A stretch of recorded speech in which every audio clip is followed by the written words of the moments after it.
ও চাকর তো হচ্ছে জ্ঞানেশ কুমার, তো ও চাকরকে জিজ্ঞাসা করতে বলুন। শুভেন্দু চাকর তো হচ্ছে এখানে আগর বসে আছে, তাকে জিজ্ঞাসা করুন কতদিন বাংলাদেশ পাওয়া গেছে। বিহার দখলে সুপ্রিম কোর্ট সাহায্য করে।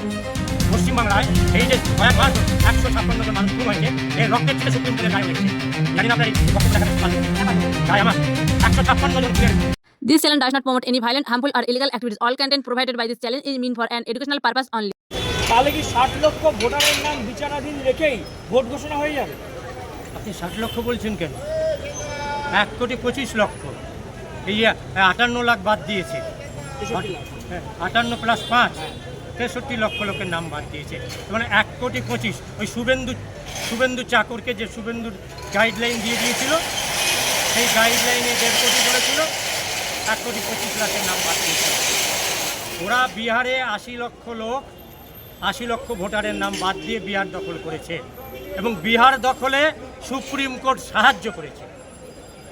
পশ্চিমবাংলায় এই যে কয়েক মাস ধরে 156 জন মানুষ খুন হয়েছে, এর রক্তের ছিটে সুপ্রিম কোর্টের গায়েও লেগেছে। আমি জানি না আপনার এই বক্তব্য দেখাতে পারবেন কিনা। হ্যাঁ, পারবো। তাই আমার 156 জন খুনের জন্য যেমন জ্ঞানেশ কুমার দায়ী, তেমনি সুপ্রিম কোর্টও দায়ী। যদি বলেন কেন, একজন ডাক্তারের অস্বাভাবিক মৃত্যু, দুঃখজনক মৃত্যু, তার মৃত্যুতে সুপ্রিম কোর্টের জজেদের হৃদয়ে করে কেঁদে উঠেছিল। আর 156 জন ও গরিব মানুষ, দলিত, আদিবাসী, মুসলিম, কতখানি দলিত, আদিবাসী, মুসলিম, গরিব মানুষ বিদ্বেষী সুপ্রিম কোর্ট, তাদের হৃদয়ে কোনো রকম দরদের জায়গা নেই। এবং এই 60 লক্ষ যেটা বলছেন, এটাও তো সুপ্রিম কোর্টের কারসাজি। ভারতবর্ষের আইন আরপি অ্যাক্ট 1950, জনপ্রতিনিধিত্ব আইন 1950-51, তাতে পরিষ্কার বলা আছে আরোরাই চূড়ান্ত নাম নির্ধারণ করবেন। হ্যাঁ, ও তুমি পারলে না মুখ্যমন্ত্রী প্লিট করার কারণে, তুমি RSS-এর ওই 8,000 লোককে রাখতে পারলে না, হ্যাঁ, আর তুমি পাঠিয়ে দিলে বিচার বিভাগের হাতে। হ্যাঁ, আর আমার নামে ছোটন দাস, আমার নামে বিচার হবে, আমি থাকবো না সেখানে। হ্যাঁ, RSS-এর লোক থাকবো, নিষেধ করেছে সুপ্রিম কোর্ট, নিষেধ করেছে যে কোনো রোল অবজারভার, মাইক্রো অবজারভার কেউ থাকতে পারবে না। তারাই তো রয়েছে, কেন ঢুকতে দেওয়া হচ্ছে না? ইয়ারোদের কেন ঢুকতে দেওয়া হচ্ছে না? কেন ছোটন দাসের নামে অভিযোগ, আর ছোটন দাসকে থাকতে দেবেন না?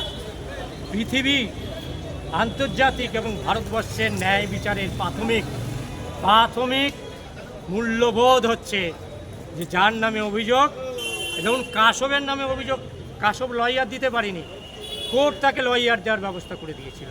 আর আমি ছোটন দাস, আমার নামে অভিযোগ যে আমি বাংলাদেশি, আমি বিদেশি, আর যখন বিচার করবেন ওই জুডিশিয়াল অফিসাররা, তখন আমি থাকবো না কেন? সুপ্রিম কোর্ট চূড়ান্ত ন্যায় বিচারের ধারণার পরিপন্থী বিরোধী কাজ করেছেন। আমার ধারণা নিয়োগকর্তাদের খুশি করেন। না, শ্রমিক ভোটাররা তো বলছে যারা এত এসআই নিয়ে বিরোধিতা করছে তারা সব বাংলাদেশি রোহিঙ্গা।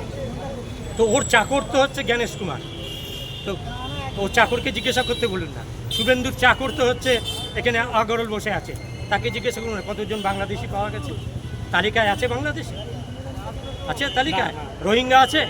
তো আমাদের জিজ্ঞাসা করছেন কেন? শুভেন্দু অধিকারী, শ্রমিক ভট্টাচার্য ওর চাকর।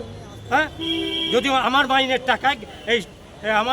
টাকায়, আমার ট্যাক্সের টাকায়, বাংলার মানুষের ট্যাক্সের টাকায়, রক্ত ঘাম ঝরানোর ট্যাক্সের টাকায় জ্ঞানেশ কুমারের মাইনে হয়, জ্ঞানেশ কুমারের পরিবার চলে। নরেন্দ্র মোদীর টাকায়, বিজেপির ফান্ডে জ্ঞানেশ কুমারের ফ্লাইট ভাড়া হয় না। হ্যাঁ, তো আমাকে জিজ্ঞাসা না করে শুভেন্দু অধিকারী ওর চাকরকে জিজ্ঞাসা করুক। এখানে যে বসে আছে সুব্রত বলে আরেকজন, ওদের চাকর, অপদার্থ আমলা। হ্যাঁ, মমতা ব্যানার্জি তাকে সাইড লাইন করে রেখেছিলেন, সেই অপদার্থ বিজেপির দালাল আমার ট্যাক্সের টাকায় মাইনে পায়, আর শুভেন্দুর দালালি করছেন। হ্যাঁ, জিজ্ঞাসা করুন কত বাংলাদেশি পাওয়া গেছে। বলছিলাম স্যার, বিজেপি নেতা শান্তনু ঠাকুর বলেছিলেন যে 1 লক্ষ রোহিঙ্গা বাদ গেলে 50,000